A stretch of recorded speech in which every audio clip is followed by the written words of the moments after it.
So sasandok na tayo ng ating tinolang red snapper. Wow, unahin ito yung gulay. Sarap nito. Ayan, busin ko yung gulay. Meron pa ako doon isang gulay pang lagay bukas. Tama, dalawang kainan ko nga ito mga kabrek. So yan, sarap Ayan, yung kamatis, lagay natin. Sabaw. Ito ko ng sabaw. Tapos ubusin na natin itong gulay. Ayan. Sarap. Tapos may natira pa hanggang bukas pa natin yan mga kabreks. Ayan Ito na mga kabreks ang ating ulam. Tignan mo kasi kung may tinik. You need to check. Ayan gulay sabaw. Ako. Busog pa nga ako I'll eat lots of Ha? Kasi ayun laki ng Hindi mo tinitingnan ang laki ng tinik.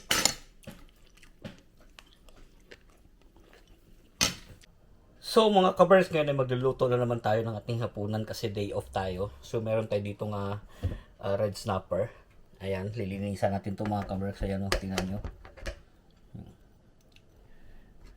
Ayan, lilinisan natin yan. So tatanggalin lang natin. Kita nyo ba? Hindi siguro makita ay laki nito Ayan, reprito natin. Tapos yung kalahati isigang. So tatanggalin natin ito mga kabers yan. Kita ko lang ito sa inyo yung isa kung paano natin gawin. Yan. Guntingin lang natin yan. Tapos syempre, wow, ang ganda ng taba ng Tapos tatanggalan natin ng kaliskis mga kaberks. Yun lang Napaka-basic Ganito lang ang ating buhay na naman. Ating buhay, ganito naman talaga. Wala naman tayo isahan magluto para sa atin. Yan. Masarap ito mga kabreks. Ito snapper. Sabawan, prito, ihaw.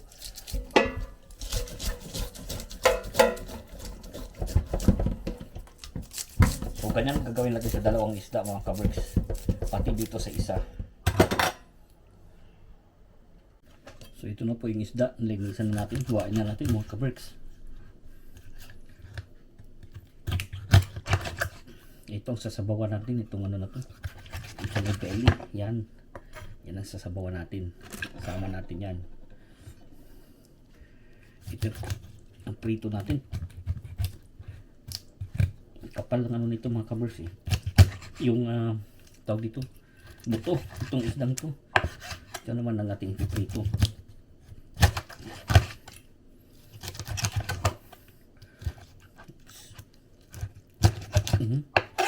Malaban pa.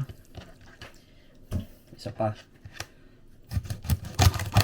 Yan. Tapos ito sabawan din natin.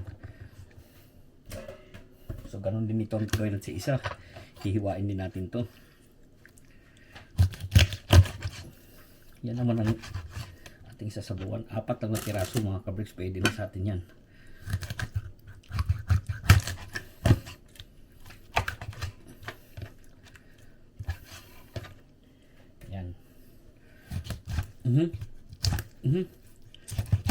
Okay ka pa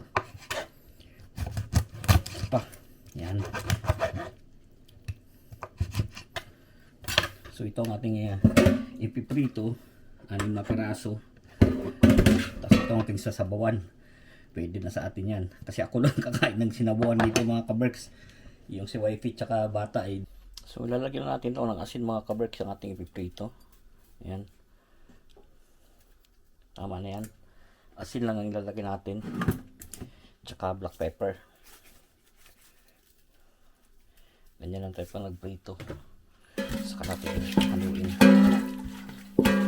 Ayan. Tapos ready na natin itong iprito mga kaberks. Kaberks, unahin na natin pritong isda bago tayo magsabaw para dire-diretso na yan ang kain natin.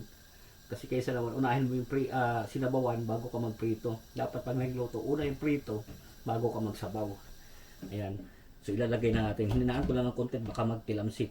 And for sure, tatamstalsik yan. Ayan.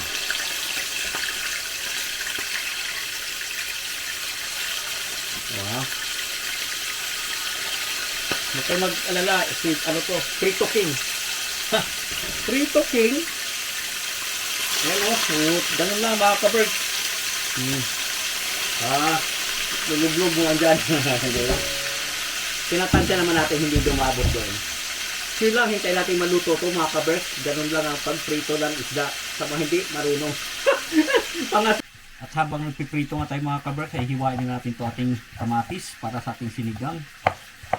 Ubusin ko na itong kamatis na sa ref kasi masisira na. Sayang naman. Bihira kasi kami magsabaw pag ano. Kaya nasisira. Ngayon o, nag-ano na naman. Nag-start na mag-ano. Overripe na. Kaya ubusin ko na lang. Ayan o. Tanggalin na natin yung sayang naman pag itapon.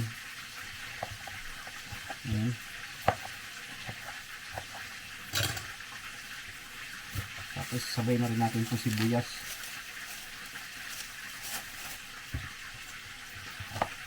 Bago tayo nasasiraan ng kamatis kasi nga mahirap tayo magsabaw eh. Mahilig, recently hindi na mahilig yung bata sa ano, mga sinigang na isda. Beef lang, beef nilaga. So yan na siya mga kabag. So ang ating ano, i-ready na natin.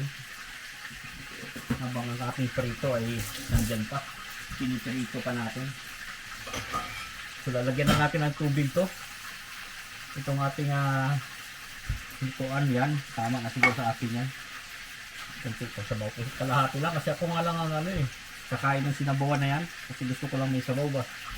Kasi marami naman masyado pag marami man masyado yun pag pinirito. Lalagyan ko lang ng patis yan. Tapos lemon lang yung pinang-aasin ko dyan. Ayan mga kabit. Tapos black pepper.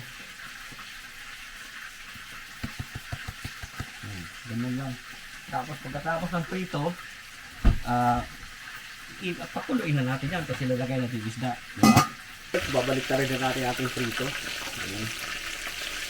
Ayan na oh. Wow. Wow.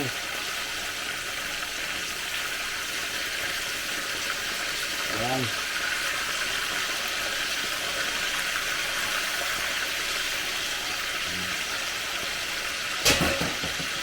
Yes. So hinaan natin ang apoy mga kaberks sa ating prito at sigurado ako luto na to. Ayan. Siyempre hanguin na natin yan.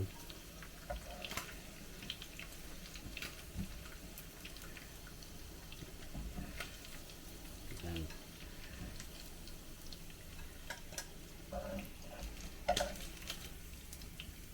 Oh, ayan ating pritong red snapper. Tapos siyempre lilipat na natin yan. Balik na rin natin. Ito na yung ating pakuluin na natin itong ating sinabawan, no? Yan, no? Pakuluin na natin yan, mga kaberks.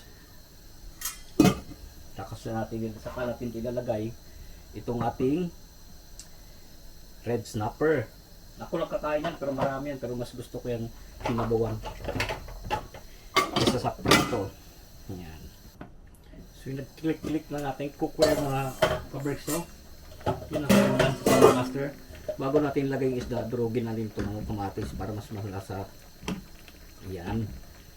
Daming kamatis yan, oh. Mas masarap yan. Kunti lang yung sabaw kasi ako nga lang kakain eh. Hindi masyado sila wifi kasi sa mga sinabawan. Gusto lang na dry lang. Bihira. Ayan. Lalagay natin yung ating isda. Sarap nito. Snapper. Tinolang isda. Pag mga Bisaya, pag nagtinola, isda, hindi ano, hindi manok.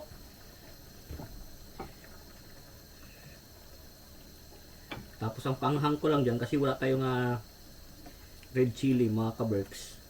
Wala tayong chili or green chili or red chili. It's not fresh. Ang ginagawa ko lang, ilalagyan ko lang ng konting ito, chili flakes.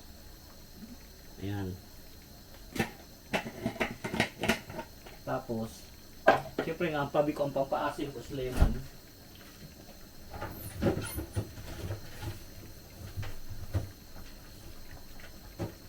Kasi dito, binira ako gumamit ng sinigang mix.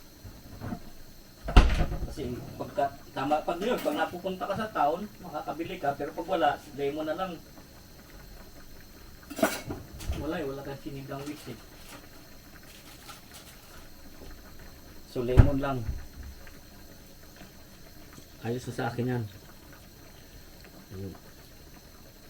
Lemon ng ating paasim. Mas masarap nga yan mga kabers kasi talagang alam mo yun, yung fresh na lemon ang ginamit mo. Hindi yung powder ba. Ayan baliktarin natin. Sarap nito. Taba dito mga kabers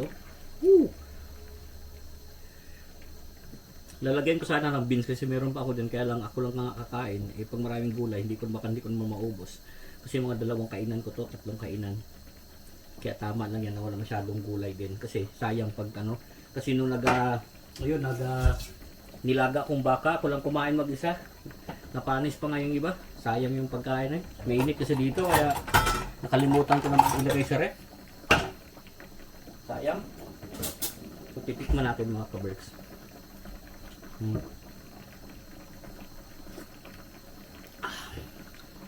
Sarap. Iba talaga yung lasa no. Kulang pala yung lemon. Gusto ko pa nang dagdagan. Mas maganda yung lemon ang pagpasing. Hindi ko na inaano yung buto. Sama na dyan. Ganun din naman yan. Ako nang kain. Ayan Ito yung kamay. Pero matabang. Lagyan na rin patis. Kinaan lang natin.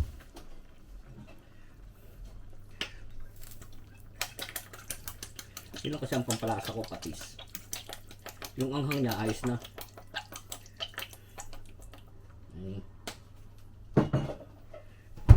Panulit natin. Tayo pa natin maluto ng gusto ang ating isda.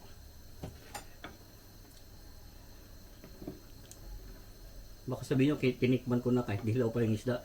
Kinakain niya yung sashimi. Ito, may sinasashimi rin to dati, yung red snapper. Sinasashimi ay yung ginagawa ng sashimi din ng sibas. Mackerel, mga ganun. Ayun ang asim na gusto ko. Fresh na lemon. Takpan mo lang natin mga kaberks. Konti pa. Yan na mga kaberks. Luto na itong isda sigurado. Uy, ang sarap Uy, so ganyan lang Mga 2 kainan ko nga ito, 2-3. Lalagay ko na ating lettuce lang ilalagay ko dyan mga kaberks.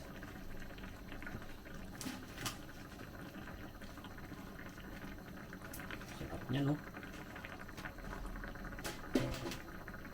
Gusto ko ito lettuce. Nakain na itong hilaw Yan. Tatakpan ulit natin. Hintay natin mag-click. Sure talaga yan. Luto di yung lettuce. Inaanan natin. Yung alat ayos na. Uy, nilagyan pala natin ng lettuce. Tingnan natin ulit. Mamaya kung okay na. Pero ayos na siyan Mag-ano ko na lang ng patis. Habang yan, habang hinintay natin maluto, syempre, prepare natin yung ating table. At 6 o'clock na dito, kakainin. Tatawagin ko na ito mag-ina. Kainin ko na rin yung rice. Kain na kami.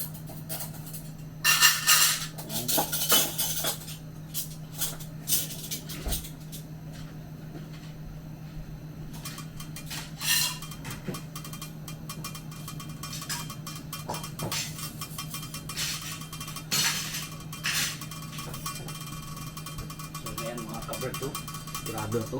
Kakain na itong table doon. Ay, sarap nito. Mabilis to maluto yung lettuce, kaya ayos lang yan. Pag pinailalim mo to sa sabaw mo maya, swak na yung swak. Tama na yung mga kabraks. Ay, hindi. Titikman ko pala muna. Tama ko ng tama. Baka tumabang ba?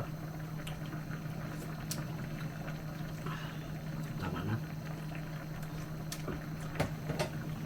Sarap. Ayos na yan.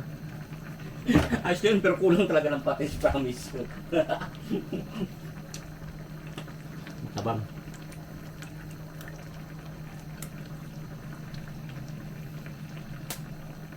Yok na natin. Boom! O, diba? Sarap nito. Oh. So yun lang mga kaberks. Habang hihintay ng aming kanin at kami kakain na, luto na rin ating ulam. Lagi yung sinasabi, keep us all safe. God bless us all. Magandang buhay. Thank you for watching.